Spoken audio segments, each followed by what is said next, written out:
So let's talk about AI-driven creative careers. This is future looking. I don't like to do that, but if we're seeing the creative economy growing so much, where might some of the opportunities be? This is what I'm finding. AI creative residencies. Let's go back to the Renaissance. In the Renaissance, artists weren't paid to sell their books. It was hard. The Medicis, for example, the famous family, if you've ever seen a series about them, very, sort of the Sopranos times 10 of their times, working with Michelangelo, having him as a patron of Michelangelo, creating art. Now that's a really nice example, but what if we had these micro Michelangelos?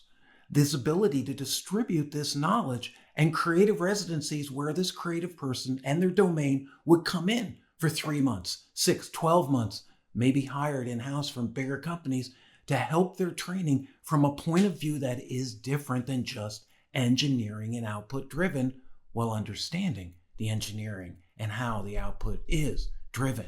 Key to creatives, you can't just go in there and start brainstorming. You got to start looking into it, and it's not that hard to understand.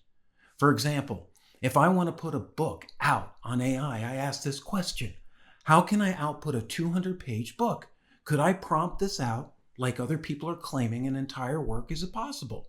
And the general answer was no, you could, but it would take a little piece at a time. In other words, there's these little snippets, paragraphs, chapters, but to put the whole thing together is not what AI is designed to do, and would take a lot of time, because it's about 50 to 80,000 tokens. That's what your book's broken into, to be able to come out. And if you're at a $20 a month thing, that's a big kind of expense to put on to get that book. You might as well just buy it.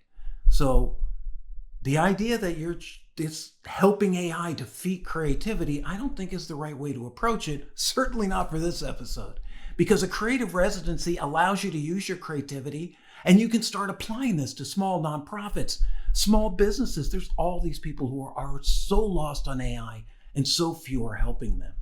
And I'm talking about doing the basic things here, helping them understand their customers, their data, and improving it in a creative residency, applying your specific skills. Fine-tune AI models with unique styles and develop those styles with them. They might not even think about it. Talk about what the opposite style is to what they thought about. Play the spectrum. AI is driven by probability. We need a good and a bad to find the middle. Create AI-enhanced experiences. This is happening all over with customers, people coming into stores. There is so much AI can do to customize the experience, especially on the business end, marketing and sales. When you visit a site, there's so much memory and AI going on in some of these things. It actually looks like the site was designed for you, which is what the purpose is of an AI-enhanced experience. And you don't notice AI, hopefully, because if you do, then it's not working that great.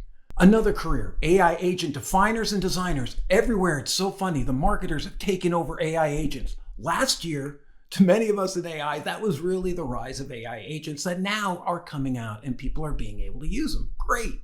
But here's the thing about AI agents. They're good. They're really good at doing automations. They're sometimes good at doing workflows. If you're good at doing workflows, see what I'm saying, creatives? On the automations, what do they do on the workflows? You know it from being a domain specialist. These are where you can fill in the holes. Where do people start losing it? Where is the organization of projects happening and going wrong? Have you ever been on one where it just goes off the rails? Because people aren't that organized. It's hard for us. We're all busy. Communication, how can we improve that?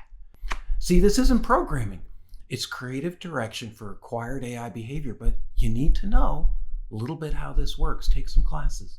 Get yourself familiar. Do some prompting. If AI is stealing all of this content and owes us so much, how come the creative economy is projected to increase and not be destroyed? Okay, obvious answer, you say it's all to the big tech and the rich people. That's an easy one. But the fact is, the future is unwritten. You may not feel like you have much of a chance, especially if you're not among the big tier.